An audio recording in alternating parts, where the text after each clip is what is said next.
اگر دہشت گردی اس ملک میں ہے اور دہشت گردی کی وجہ سے آپ کی سوسائٹی غیر محفوظ ہے تو آپ اس کے ساتھ کوئی ڈائلاگ نہیں کریں گے.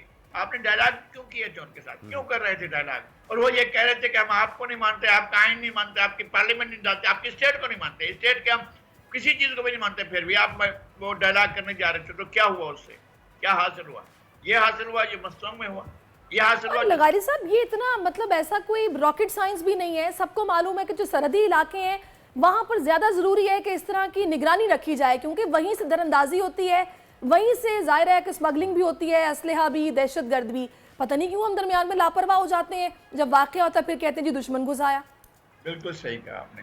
اور یہ کہ اب جب آپ کر چکے ہیں تو آپ کو معلوم ہوگا کہ کتنے راستے ہیں جو دوسرے ملک میں جا سکتے ہیں یا لوگوں کی آمد و رفت ہو سکتی ہے. یہ کیسے ہو سکتا ہے کہ آپ کے پاس آبادی کا ایک بڑا آپ نے اس ملک کے اندر کتنے غیر ملکیوں کو جگہ پناہ دی ہوئی ہے. یہ کوئی ملک یتیم خانہ نہیں ہے بھائی, یہاں پوری کی پوری ایک تہذیب موجود ہے, یہاں پر لوگ موجود ہیں, یہاں پر لوگوں کے بارے میں ان کا اپنا حق ہونا چاہیے. آپ کب تک اپنے آپ کو, اپنے ملک کے لوگوں کو, سندھ کو, پنجاب کو, خیبر پختونخوا کو, بلوچستان کو, گلگت بلتستان کو, کشمیر کو, کب تک آپ دوسروں کے مفاد کے اوپر قربان کرتے رہیں گے؟ یہ کیسے ہو سکتا ہے؟ کیا آپ کہیں ہم بھوکے رہ جائیں گے, وہ پیٹ بھریں, ہمارے بچے اسکول نہ جائیں؟ ان کے لیے سب کچھ ہونا چاہیے. ان کی آپ کو پتا ہے ان کا افغانی آپ کے روپے سے اسٹیبل ہے جب تک دنیا اسے تسلیم نہیں کرتی ہے. کیسے ہو گیا بھائی؟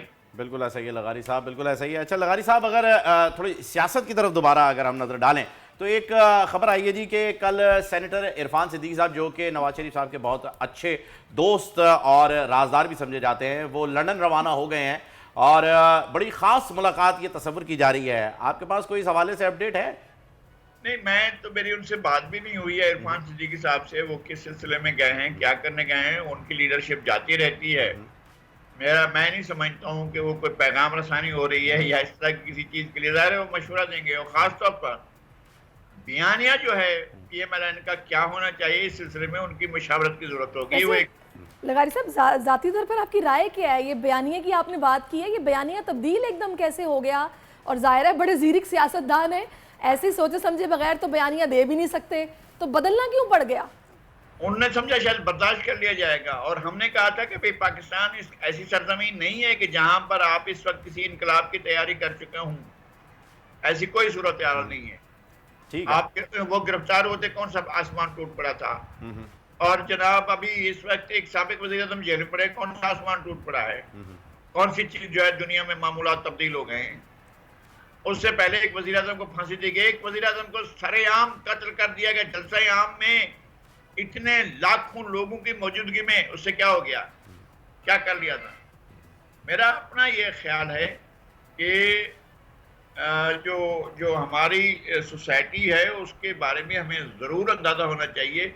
نہ تو جناب نواز شریف کوئی نہ تو انقلابی ہیں, نہ وہ انقلاب لا سکتے ہیں, نہ انقلابی طبقے کے ہیں, نہ انقلابی کلاس ہے ان کی, نہ اس طبقے سے ہیں جو انقلاب کے لیے کام کرتا ہے, نہ اس کا ایندھن بنتا ہے. ایندھن کون بنتا ہے؟ وہ ماسٹرز ہوتے ہیں, وہ غریب مزدور ہوتا ہے, مزدور کسان ہوتا ہے, عام آدمی ہوتا ہے. یہ کون انقلاب کا ایندھن بننے کے لیے تیار ہوں گے؟ تو یہ ایسی بات تھی جو بہت ہی اللاجیکل تھی, جو وہ کہہ رہے تھے کہ جناب ہم یہ کر دیں گے, ہم جنرلوں پر مقدمہ چلائیں گے یا ہم جنرلوں کا احتساب کریں گے. آپ کے پاس کیا اتنی استطاعت آ گئی ہے کہ آپ کے پاس اتنی آرگنائز پارٹی ہے, یا آپ کے پاس اتنی آرگنائزیشن نظریہ موجود ہے جس کے تحت لغاری صاحب پارٹی کتنی آرگنائزڈ ہے؟ یہ تو ابھی اس چیز سے ایک اور بیانیہ جو ہے وہ سامنے آیا ہے. مریم نواز صاحبہ جو ہیں ان کا کہنا یہ ہے کہ اب جو جلسہ ہونے جائے گا 21 کو واپسی پر جو ہے, وہ جلسہ بیسیکلی جو ہے اس کے اندر خطاب صرف میاں صاحب کریں گے اور کوئی اس کے اندر خطاب بھی نہیں کرے گا. ویری کوئکلی میں چاہوں گا کہ آپ اس کا رپلائی کر دیں, پھر ہمیں بریک پہ جانا ہے. سر نہیں, پہلی بات تو یہ ہے کہ وہ آئیں, لینڈ کریں, لینڈ کرنے کے بعد وہ کہاں جائیں گے؟ جلسہ عام میں جائیں گے, جیل میں جائیں گے؟ یہ پہلے طے ہونا چاہیے بھائی. وہ ایک کنویکٹڈ شخص کے طور پر اس ملک سے گئے تھے, کیا کنویکشن ختم ہو گئی ہے؟ کیا وہ سزا ختم ہو گئی ہے؟ بھائی سزا ایسے کوتا نظر کیا سزا ناجائز تھی, غلط تھی, ہم اس پر بحث نہیں کر رہے ہیں, لیکن سزا تھی نا. اس سزا کے ہوتے ہوئے وہ جلسے عام میں جائیں گے اور خطاب کریں گے. آپ کوئی اچھا پھر یہ کہ اگر فرض کریں، میں نہیں کہتا ہوں بالکل جی، قانونی ماہرین سے ان کی جو ہے وہ مشاورت چل رہی ہے. ہو سکتا ہے کہ بہت سارے بیانیے سامنے آ رہے ہیں، قبل یہ وقت ہوگا کہنا، کیا پتہ وہ آتے ہی گرفتاری دے دیں، اور یہ بھی ہو سکتا ہے کہ وہ آتے ہی جلسہ گاہ میں جائیں. کوئی نہ کوئی حل ضرور نکلے گا. بہت بہت شکریہ لغاری صاحب، آپ ہمارے ساتھ تھے. سبسکرائب کریں اور بیل دبائیں تاکہ کوئی خبر رہ نہ جائے.